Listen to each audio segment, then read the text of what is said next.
دوستان عزیزم، درود و مهر. در این ویدیو با دستور تهیه یکی از غذاهای سنتی و اصیل شمال کشور آشنا میشید. غذای خوش عطر و لذیذ با مرغ و چند قلم مواد ساده اما با طعمی فراموش نشدنی. ما نیاز به 4 عدد سیب زمینی داریم که به صورت نگینی کاملا ریز میکنم و بعد از اون داخل تاب من روغن کنجد ریختم و وقتی که داغ شد سیب زمینیایی که ریز کرده بودم و بهش اضافه میکنم و هم میزنم و میذارم تا سیب زمینی کاملا سرخ بشه و بعد از اون از روغن جداش میکنم. و ما نیاز به 5 عدد پیاز داریم که من به صورت اسلایسی ریز میکنم و سعی کنید که از پیاز فراوان استفاده بکنید چون طعم غذا رو بی نهایت خوشمزه میکنه.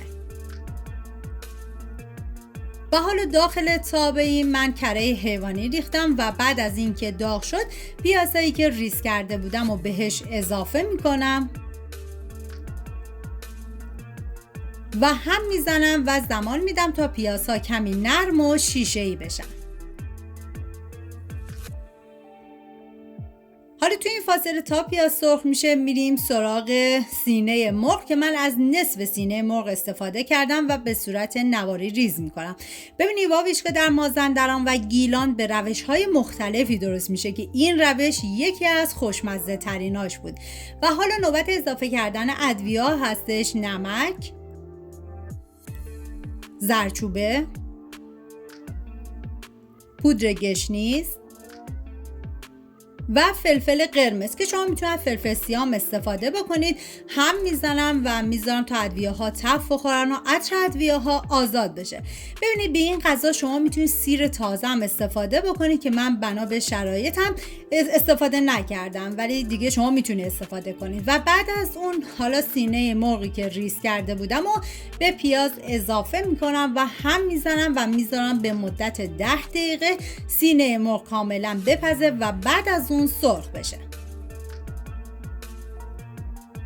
ما نیاز به 200 گرم قارچ داریم که طبق تصویر برش بزنید و میریم سراغ سینه مرغ که کاملا نرم شده و بعد از اونم سرخ شده. من یه هم میزنم و حالا قارچایی که ریز کرده بودیم و بهش اضافه میکنم. هم میزنم تا کاملا با مرغ مخلوط بشه و زیر حرارت رو کمی زیادتر میکنم تا قارچ آبش کاملا کشیده بشه.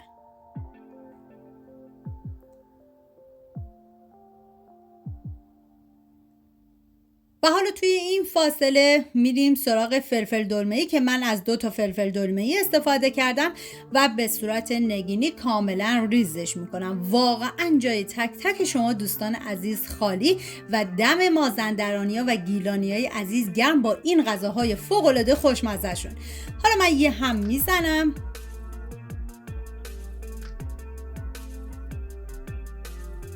و برای چاشنی این غذا من از آب نارنج استفاده کردم که طعم غذا رو بی نهایت خوشمزه میکنه. شما اگر آب نارنج نداشتی از آب قوره استفاده کنین ولی از آب لیمو به هیچ شما استفاده نکنید که طعم غذا رو زیاد جالب نمیکنه. و بعد از اون حالا فلفل دلمه‌ای ها رو بهش اضافه میکنم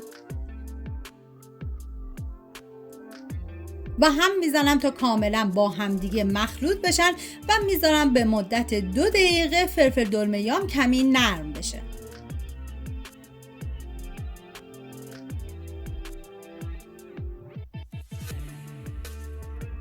و ما نیاز به گوجه فرنگی داریم که من از 8 عدد گوجه فرنگی متوسط استفاده کردم و به صورت نگینی ریز میکنم. ببینید شما میتونید حتی گوجه فرنگی هم رنده بکنید که این دیگه کاملا سلیقه‌ایه. حالا من مواد یه هم میزنم و 1 قاشق غذاخوری رب گوجه و 1 قاشق غذاخوری سس فلفل دلمه قرمزم بهش اضافه میکنم و هم میزنم و بعد از اینکه تف خورد حالا با بقیه مواد مخلوطش میکنم و بعد از اون گوجه فرنگیایی که ریز کرده بودیم و به بقیه مواد اضافه میکنم و یه هم میزنم و میذارم به مدت 10 دقیقه با حرارت کم گوجه فرنگیم کمی سرخ بشه. و بعد از 10 دقیقه سیب زمینی‌ها رو بهش اضافه میکنم و بعد از 1 دقیقه که مزه کاملا به خورد سیب زمینی رفت دیگه غذای ما آماده است. امیدوارم از آموزش این غذای اصیل شمالی لذت برده باشین. اگه براتون مفید بود خوشحال میشم این ویدیو رو لایک کنید. برای آموزش‌های بیشتر از غذاهای سنتی و خوشمزه ایرانی کانال رو سابسکرایب کنید و زنگوله هم بزنید تا ویدیوهای بعدی رو از دست ندین. این هم از غذای خوشمزه ما. امیدوارم درست کنید و در کنار خانواده از خوردنش لذت ببرید.